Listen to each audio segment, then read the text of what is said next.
Hello guys, स्वागत है आपका डार्क स्पिरिट की एपिसोड नंबर 492 में। चलिए अपने एपिसोड को स्टार्ट करते हैं। वैसे तो कमेंट पोस्ट डाल दिया था, पर फिर भी जिन्होंने ना देखा हो तो मैं उनके लिए बता, जिन लोगों को एंड ऑफ वर्ल्ड की सीरीज देखनी हो या उसके एपिसोड देखने हो तो वो मेरे सेकंड चैनल पे जाके देख सकता है, लिंक डिस्क्रिप्शन में। चलिए अपने एपिसोड को स्टार्ट करते हैं। जैसे कि हमने लास्ट एपिसोड के अंदर में देखा था, लिनफेंग जब हैरान होता है तो उसके हैरान होने के पीछे का कारण ये होता है कि जो वो बंदा होता है वो यहाँ पे अपने दोनों हाथों में अपनी आइस को क्रिएट करता है। दोनों हाथों में आइस को क्रिएट करते हुए लिनफेंग के स्वॉर्ड को बीच में से पकड़ लेता है और कह रहा रहता है कि तुम्हें लगता है तो यहाँ से जा सकते हो। नहीं, मेरे को तो बिल्कुल नहीं लगता। जबकि लिनफेंग वो पूरी ब्लड स्वॉर्ड को जमा देता है अपनी आइस के साथ। लिनफेंग फिर से कहता है कि इग्नाइट, और लिनफेंग का जो पूरा शरीर होता है, ऐसा में उस बंदे ने पूरे शरीर को जमा दिया होता है लिनफेंग की ब्लड के साथ। जब लिनफेंग इग्नाइट कहता है तो आग निकलती है। आग इतनी ज्यादा पावरफुल रहती है और इतनी ज्यादा भयानक रहती है कि वो लिनफेंग जो होता है पूरी तरह से आइस से बच जाता है और किल कहते हुए यहाँ पे अपने शरीर को मूव करता है और स्वॉर्ड को उसकी गर्दन पे ले आता है। और जब वो ऐसा कर पाता है उससे पहले वो बंदा जो होता है लिनफेंग को घुसा मारता है, जिससे लिनफेंग को पीछे की तरफ हटना पड़ता है। जो लिनफेंग यहाँ पे पीछे की तरफ हटता है तो वो जो सीनियर रहता है अपने पास से पता नहीं कुछ चीज होती है, वो यहाँ पे उसके हाथ पे आ जाती है। लिनफेंग कोई चीज रहती है उसके हाथ पे गिरती है, पता नहीं बाल होता है फिर उसके शरीर का कोई कपड़ा होता है। तो लिनफेंग वहां से पीछे की तरफ हटता है तो वो बंदा भी कह रहा रहता है इसका जो स्वॉर्ड है बहुत ज्यादा पावरफुल है और साथ ही इसके स्वॉर्ड में जो निकलने वाली एनर्जी है वो भी बहुत ज्यादा पावरफुल है, इसका स्वॉर्ड इंटेंट भी। अगर इसको हम ट्रू मार्शल कल्टिवेटर कहे तो ये गलत नहीं होगा, ये बंदा वाकई में पावरफुल है। यही तो है जिस मार्शल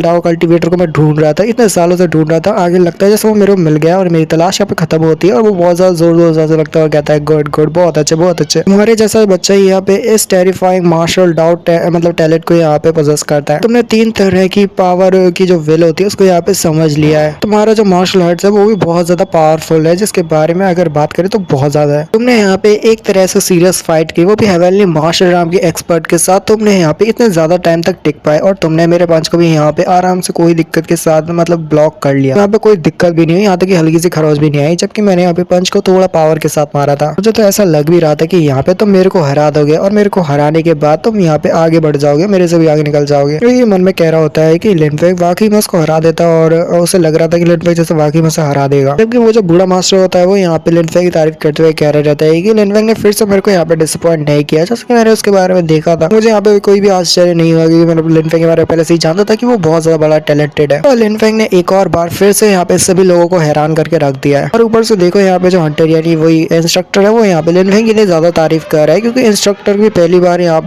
पीछे हटने में मजबूर हो गए। क्योंकि यहाँ पे एक बच्चे ने जब अपनी जो तलवार थी उनके सामने बाहर निकाली तो वो बच्चे ने अपनी तलवार और पावर के साथ ही उस टीचर या इंस्ट्रक्टर को पीछे हटने में मजबूर कर दिया, इसकी वजह से वो पहली बार बहुत ज्यादा हैरान होते हैं। तो ये जो लिनफेंग है वाकई में कमाल का लड़का है। लेकिन यहाँ चीज भी सोच रही रहती है कि ये लिनफेंग वाकई में ये स्ट्रॉन्ग है। मैं यहाँ पे देख सकती हूँ कि यहाँ पे इसने 3 स्वॉर्ड विल की जो पावर है उसको समझ लिया, उसमें मास्टरी की है और उसमें ये बहुत ज्यादा पावरफुल है। इसमें कोई आश्चर्य नहीं है क्योंकि ये तभी इतना अभिमानी है और लोगों के ऊपर इतना कम नजरिए से देखता है और ऐसे देखता है जैसे सारे लोग इसके लिए इसके सामने कुछ भी नहीं है और सभी इससे कमजोर है, तभी ये इतना अभिमानी है, हो सकता है एरोगेंट है। जबकि ब्रदर ली जो होता है वो सबसे ज्यादा यहाँ पे गुस्से में होता है और सोचा रहता है ऐसा लग रहा है जैसे यहाँ पे सबसे ज्यादा कमजोर और सबसे ज्यादा बेकार तो मैं हूँ यहाँ पे सब में से। उस बंदे को लगता है कि वो यहाँ पे सबसे ज्यादा कमजोर है और वाकई वो सबसे ज्यादा कमजोर ही होता है। और यहाँ पे जो बूढ़ा बंदा होता है कह रहा होता है कि क्या सोचते हो तुम इस लड़के के बारे में, जबकि वो बंदा कह रहा होता है अच्छा अच्छा ठीक है, मैं यहाँ पे अपने साथ इस बंदे को ले जा रहा हूँ, इसको यहाँ पे किसी और इंस्ट्रक्टर से मिलवाऊंगा जो कि यहाँ पे इस बच्चे को अच्छे से सिखा सकता है। क्योंकि वही बूढ़ा मास्टर कहता है अच्छा ठीक है, जैसा तुम सोचते हो वैसे ही करो और यहाँ पे जो तुम्हारे लिए अच्छा लगे। वो यहाँ पे सभी लोगों के लिए उस बूढ़ी मास्टर से कहता है कि तुम यहाँ पे उन लोगों को यहाँ पे ले जाओ जहाँ पे इनकी जगह है, तो उन सभी को तुम बूढ़े मास्टर वहाँ पे ले जाओ। जबकि यहाँ पे ये जो बंदा यानी कि लिनफेंग की बात करते हैं, ये बंदे को मेरे साथ छोड़ दो और मैं इसको यहाँ पे लेके जाता हूँ जहाँ पे इसकी जगह है। बूढ़ा मास्टर कहता है अच्छा ठीक है, मैं तुम्हें समझ गया कि तुम यहाँ पे किसकी बात कर, मैं सही को वहाँ पे लेके जाता हूँ। आपके जो बूढ़ा बंदा होता है वो मतलब वो इंस्ट्रक्टर जो होता है लिनफेंग से कहता है कि चलो तुम मेरे को फॉलो करो। जो लिनफेंग होता है वो यहाँ पे मैंकिंग को बुलाता है और साथ ही टैंगी को बुलाता है और कहता है चलो हम चलते हैं। जबकि जो मैंकिंग और टैंगी होते हैं वो यहाँ पे जल्दी से आते हैं लिनफेंग के पास और कहते हैं अच्छा ठीक है चलो चलते हैं। उसके बाद जो सीन होता है वो बड़े से माउंटेन एरिया का होता है जहाँ पे बहुत सारी माउंटेन होती है, वहाँ पे एक ब्रिज भी होता है। तो लिनफेंग के सामने जो ब्रिज होता है उसको देख के वो कह रहा होता है स्पेशल ब्रिज, और वो कहता है कि यहाँ पे जो मार्शल आर्ट कल्टिवेटर होते हैं उनको ये ब्रिज को पार करना होता है और ये ब्रिज उनके लिए बहुत ज्यादा मुश्किल होता है और कठिन होता है इसको पार करना। तो देखते हैं कि यहाँ पे क्या होने वाला है। तो बंदा होता है लिनफेंग से कह रहा होता है कि चलो अब यहाँ पे हमें स्नो ब्रिज को यहाँ पे पार करना है और यही ब्रिज जो हमें अनदर वर्ल्ड का रास्ता दिखाएगा और लीड करेगा। तो चलो चलते हैं। इसके साथ वो दोनों ही वहाँ पे उस ब्रिज के ऊपर चलते हुए आगे तरफ बढ़ने लगते हैं। लिनफेंग जब उस ब्रिज के ऊपर चल रहा होता है दूसरी तरफ की तरफ जा रहा होता है, दिखाते हैं लिनफेंग कह रहा होता है ये क्या, यहाँ पे तो बहुत ज्यादा ही कोल्ड है, यहाँ की जो कोल्ड एयर बहुत ज्यादा ही है। ब्रिज से चल के दूसरी साइड आया तो यहाँ की जो कोल्ड है बहुत ज्यादा ही पावरफुल है। ऐसा लग रहा है कि यहाँ पे इतनी ज्यादा कोल्ड है कि यहाँ पे मेरी बोन तक जल जाएगी। जाएगी। जबकि टैंग कह रही होती है कि हाँ यहाँ तो वाकई बहुत ज्यादा ठंड है, और ये मन में कह रही होती है। लिनफेंग भी कह रहा होता है ऐसा लग रहा है जैसे टैंगी यहाँ पे बहुत ज्यादा जख्मी है, और उसकी जो अंदर की कोल्डनेस है, मतलब बाहर की जो कोल्डनेस है, जो टैंगी है उसको पूरी तरह से जख्मी कर रही है, और ऊपर से और भी ज्यादा ही मतलब टैंगी की हालत खराब हो रही है। लिनफेंग जो होता है अपने हाथ को आगे बढ़ाता है, टैंगी के अपने हाथ से अपने उसके हाथ को जो मतलब छूता है तो दिखाते हैं जब लिनफेंग यहाँ पे अपनी फ्लेम को रिलीज करता है, जो टैंगी होती है यहाँ पे गर्म हो जाती है, तो वो यहाँ पे थोड़ी सी गर्मी ये टैंगी को पहुंचाता है और उसको थोड़ा सा गर्म करता है। जो उसकी फायर होती है टैंगी को नुकसान नहीं पहुंचा रही होती, बल्कि यहाँ पे उसको पूरी तरह से गर्म कर रही होती है। और लिनफेंग कह रहा होता है मैं अपनी जो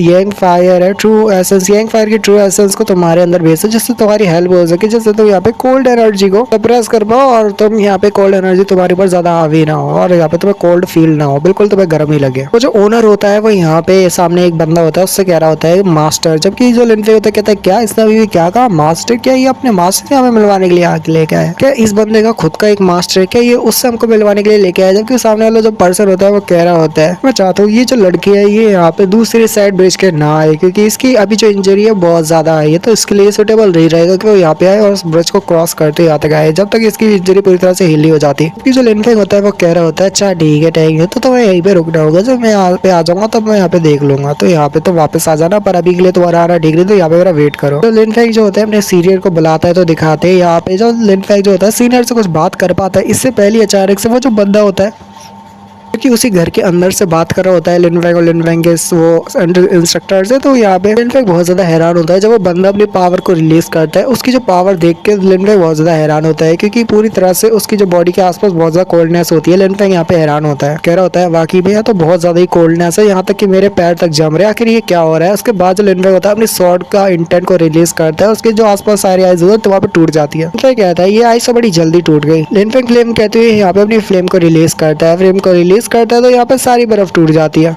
तो लिनफेंग उनमें सोच रहा होता है ये तो बिल्कुल यूजलेस है, क्योंकि मेरी फायर से भी कुछ नहीं हो रहा है, क्योंकि वो जो आइस है वो बहुत ज्यादा है और जल्दी से यहाँ पे वो हो रही है, स्प्रेड फैल रही है। लिनफेंग धीरे धीरे करके आइस में जलने लगता है और कहता है मैं मूव नहीं कर पा रहा, आखिर ये हो क्या रहा है। जबकि वो बंदा कह रहा होता है फ्रोजन, फ्रोजन करते हुए लिनफेंग की पूरी बॉडी को फ्रोज कर देता है। टाइगर वो आती है और चिल्लाने लगती है लिनफेंग ये क्या हुआ, कैसे हो सकता है लिनफेंग तुम यहाँ पे जम कैसे सकते हो। जबकि वो जो बंदा होता है कह रहा था मास्टर, वो लिनफेंग इधर देखता है और कुछ नहीं कहता, और लिनफेंग जो होता है वो यही सोच रहा होता है ये तो बहुत ज्यादा ही ठंडा है और मैं ऐसा लग रहा है जैसे यहाँ पे मरने वाला हूँ, मैं यहाँ पे हिल भी नहीं पा रहा, मैं क्या मैं यहाँ पे मरने वाला हूँ, नहीं मैं यहाँ पे मर नहीं सकता, नहीं मैं यहाँ पे बिल्कुल नहीं मर सकता। इसके साथ वो अपनी धीरे धीरे करके आंख बंद करने वाला होता है, फिर सब मैंकिंग याद आती है, मैंकिंग फादर मदर, इनफैक्ट सभी को याद कर रहा होता है और यही सोच रहा होता है क्या वो यहाँ पे मर चुका है। और इसके साथ वो उसकी आंखें बंद हो जाती है और पूरी तरह से मतलब उसकी आंखें बंद हो जाती है और वो मतलब बर्फ में जम चुका होता है। यही कह रहा होता है कि वो मर कैसे सकता है, वो यहाँ पे नहीं मर सकता। उसके सामने मैंकिंग आती है, मैंकिंग जो होती है वही डीमन फॉर्म में होती है, वो उसके ऊपर होती है। और जब यहाँ पे लिनफेंग अपनी आंखें खोलता है तो उसके सामने टैंगी भी होती है जो कि उसे कह रही होती है कि लिनफेंग क्या तुम जाग गए। दिखाते हैं लिनफेंग की आंखें खुल जाती है और वो यहाँ पे बेहोश होता है और लेटा हुआ होता है। इसी के साथ वाले एपिसोड को यही खत्म करते हैं। वीडियो जल्दी लाइक करो, पसंद आता है वीडियो में,